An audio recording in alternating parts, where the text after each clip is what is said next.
ce chapitre 7, nous allons aborder les plugins que nous allons essayer de regrouper dans des barres d'outils personnalisés. Bon, alors tout ça pour réduire certaines barres d'outils qui ont beaucoup d'outils dont on ne va pas se servir particulièrement. Donc l'objectif, c'est de regrouper des outils dont on se sert le plus souvent sur une barre d'outils et d'alléger un peu notre écran de plugins. On va faire aussi une barre personnalisée avec des petits scripts, ceux qu'on a vus par exemple dans les leçons précédentes, réalisés à l'aide de GPT. On va prendre une barre d'outils où on insérera avec le plugin le petit script. On ajoutera un petit icône à ce script et du coup on aura un plugin sur une barre qui sera fait à partir de nos petits exemples. Alors, on fera ça avec le petit script qui générait les cubes de couleurs et le petit script pour éclater les groupes. Donc on va faire ça et toujours dans l'esprit barre d'outils,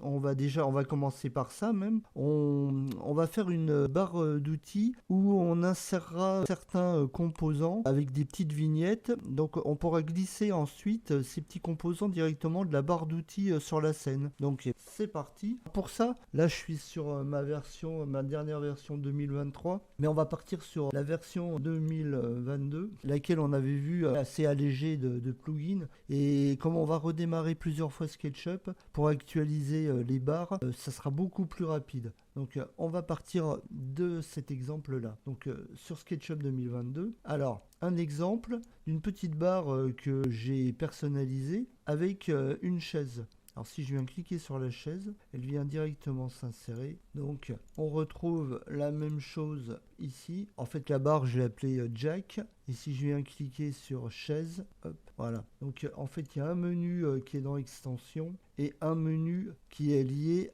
à une barre d'outils. Alors, le principe, je vais vous montrer un peu tout ça. Et d'ailleurs, le petit script sera inclus dans la formation.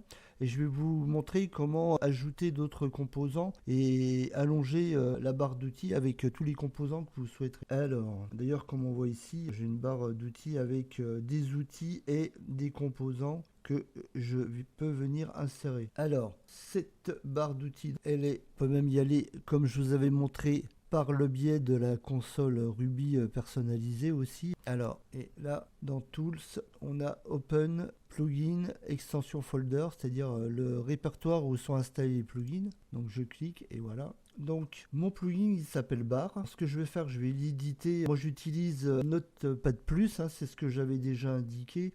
Bon, je trouve que c'est pas trop mal comme éditeur. Il est gratuit. Juste pour vous expliquer rapidement. Alors, donc en fait, le module, moi je l'ai appelé bib comme bibliothèque de composants. Alors après, on a la classe. Alors ça c'est la syntaxe de Ruby. Et je vous ai indiqué par les lignes vertes, qui sont les lignes de commentaires en fait, qui commencent par un dièse, sont des lignes de commentaires qui ne sont pas interprétées par le programme. Donc en fait on a le chemin qui définit où se trouve le composant. Bon, moi je l'ai appelé Toto, j'aurais pu l'appeler Tuto, mais bon. Et slash composant, c'est où je stocke mes composants, qu'avec le chemin de la chaise fourmi. Donc en fait il faudra ajouter autant de chemins que de composants qu'on viendra insérer dans la barre. Donc si on en met 2, on aura le chemin C02.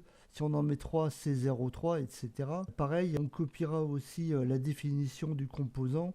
Donc définition composant 01 avec son chemin dans SketchUp et end qui ferme cette définition de composant. Donc on le fera autant de fois qu'on a de composants bien sûr. Et de la même façon, la définition du composant, on aura la définition du composant 1 jusqu'à la fin de la définition du composant 1. Tout ça, on le collera, on le copiera et on le collera pour un second composant. Donc voilà le principe. Donc dans cette définition, en fait, on définit une commande chaise. Donc ça veut dire qu'on va créer une barre chaise. Il y aura pour icône un petit icône PNG pour symboliser la chaise. Et en fait, alors, il y a small icône et large icône. Moi, j'ai mis le même. Donc, c'est dans le cas où on a les petits icônes et les grands icônes. Bon voilà, après on a donc les différents menus. Lorsqu'on va survoler la barre, on aura le texte chaise qui apparaît, etc. Donc voilà en fait le principe. Donc ça, on se le garde de côté. L'objectif, c'est d'essayer de trouver un autre composant et puis de venir l'ajouter à la barre pour avoir notre petite barre avec un second composant et que je vous montre un petit peu comment ça fonctionne. Par exemple, si on met chaise ici, voilà, on va prendre celle-ci, voilà. Tant qu'à faire, on va lui mettre son point d'accroche en bas. Alors, modifier les axes. Alors, cette chaise, on va venir en fait l'enregistrer dans le répertoire.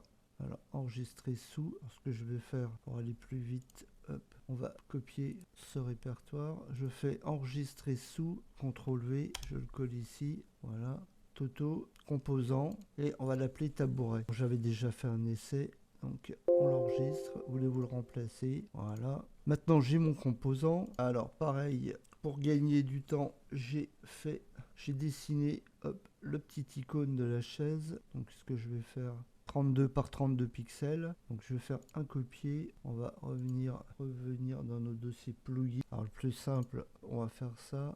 Voilà. Toujours dans Toto, et là cette fois-ci dans icône. Bon bah il y est déjà, c'est parfait. On va faire, on va bien réidentifier, on va bien réidentifier le nom, Toto, composant, tabouret. Voilà, on rouvre notre petit script, comme je disais, et là on va entrer ici, voilà, on va copier, CTRL C, CTRL V, et là on va l'appeler 02, et là on va l'appeler tabouret. Voilà, donc là c'est notre chemin 02 qui définit le chemin d'accès du tabouret. Ensuite, donc là pour le prochain, si on voulait en mettre un, on met 03, etc.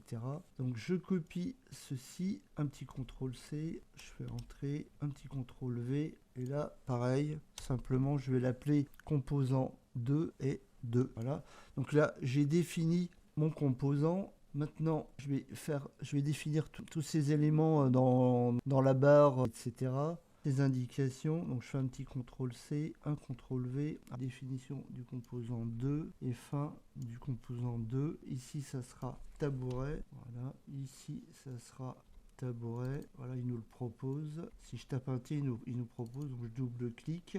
Ici, hop, tabouret. Je mets juste le T, tabouret. Ok, voilà. Alors là aussi, il faut que je change. C'est composant 2. Voilà. Alors, je pense que ça doit être bon. Voilà. Alors, donc là, je vais enregistrer mon script. Hop là, voilà. Et pour l'instant, il ne se passe rien parce qu'il faut que je redémarre en fait SketchUp pour qu'il soit actif normalement, d'où l'intérêt qu'il redémarre assez vite parce que si ça fonctionne pas, qu'on puisse rectifier et qu'on n'ait pas tous les plugins à charger. Donc je fais quitter, je ne vais pas sauvegarder et je relance SketchUp 2022. Voilà, bon, on va dire oui. Là, il y en a très peu à charger et on en a un peu besoin quand même. Ah oui, effectivement, j'ai pas changé les icônes, donc bon, je l'ai pas fait exprès. Alors, ce que je vais faire, retourner ici, on va aller dans icône et il s'appelle en fait chaise 01. Bon, on peut même l'appeler tabouret, ça sera plus simple. Tabouret, voilà. Donc en fait, mon icône c'est tabouret PNG. Bah, finalement, ça sert un peu de montrer certaines erreurs. Nul n'est parfait. Composant 2, hop, c'est ah oui, je l'avais mis, sauf que j'avais pas mis point PNG. Voué à l'échec. Hop. Ça partait d'une bonne intention, mais du coup, c'était pas bon. Voilà. Donc, on aura le même icône, hein, que ce soit large icône ou small icône. D'où l'intérêt d'avoir une version qui démarre assez vite. Donc, c'est reparti. Donc, voilà, parfait. SketchUp est chargé, les plugins sont chargés. Donc, maintenant, on va tester si ça fonctionne bien. Donc, on remet notre chaise fourmi et notre tabouret. Super. On est bien s'accrocher par le point d'ancrage qu'on a redéfini, qui est à 0 en fait, au point 0. Bon, c'est assez logique. Voilà. Donc voilà comment on fait une petite barre d'outils avec des composants. Donc tout ça, vous le retrouverez en annexe de la formation. Vous aurez le script et vous pourrez vous entraîner à le modifier et à rajouter vos propres composants. Voilà pour cette partie du chapitre 7, la première partie. Et donc, on passe à la suite et à la personnalisation de barres d'outils de plugins existants. Merci de liker, de mettre un pouce et de vous abonner à ma chaîne.